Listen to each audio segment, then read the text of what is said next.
Howdy, y'all. Today we're going to be talking about the page program of the U.S. House of Representatives.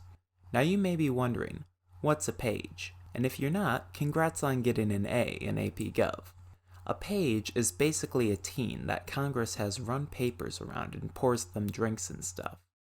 It started out as just some kid, and all the congressmen thought it was pretty funny watching him run around on his little legs, so the program expanded and became formalized.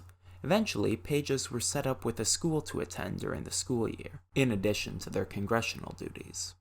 But from then on, the page program just kinda chugged along as it was. A couple pages carried a Congress guy out of the room when he got shot once. That was kind of a big deal to them. But eventually, in 2011, the program was brought to an end.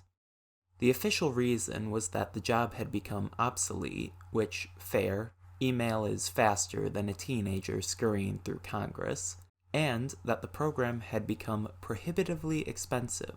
Now, the program was $5 million, and Congress had recently allocated $159 billion extra for military stuff in Iraq, Afghanistan, and Pakistan, so I feel like having a couple teens on payroll probably wasn't the major budget crunch they made it out to be.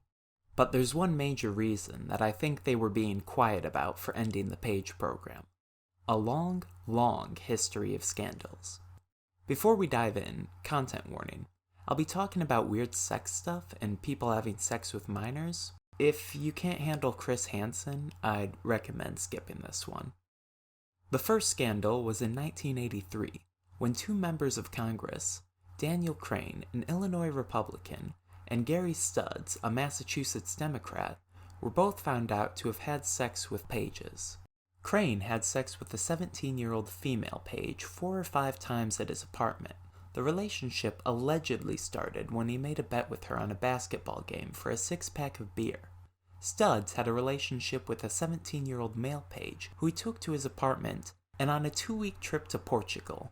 Both men said the relationships were consensual, and the age of consent was 16 in DC, so it was legal, but come on, they're teenagers and they're working for them. The House initially was just going to reprimand them before upping the charge to a censure, which is basically just a harsher reprimand. Newt Gingrich led the charge to expel the two congressmen, which is kinda funny given his own later proclivity for much younger girls. Crane lost his next election while Stubbs served 6 more terms.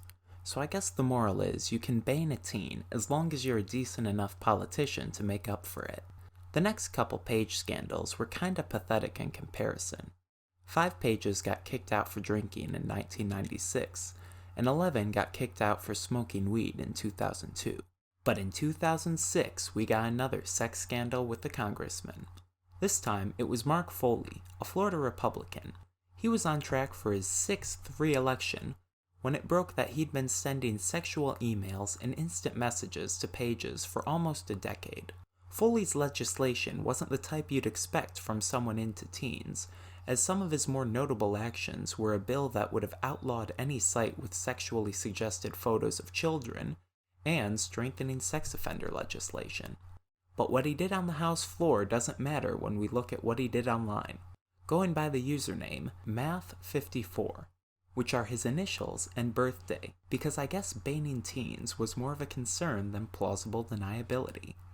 Here's some excerpts from a conversation between him and a page where he shifts the talk over to how hard he is, asks about the teen's masturbation habits, and is just generally a total creep. Another Foley email was one that he seems to have sent to a page after a hurricane. It reads, "How are you weathering the hurricane? Are you safe? Send me an email pic of you as well."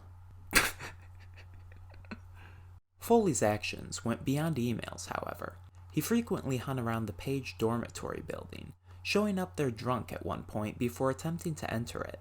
He also had sex with several former pages because of course he did. For a small positive, he did resign almost immediately after the story broke. After he resigned, there was another lawmaker alleged to have behaved inappropriately on a camping trip he had taken pages on. although the page in question refused to comment on the allegations. And with that, we've covered all the scandals of the House Page program, or at least all the ones on Wikipedia. Despite all of this, I am still kind of sad to see that the program was ended.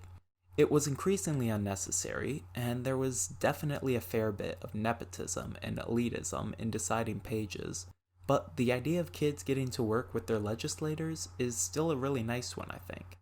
At the very least, we can be happy that at least now, United States representatives aren't having sex with 17-year-olds. Oh wait.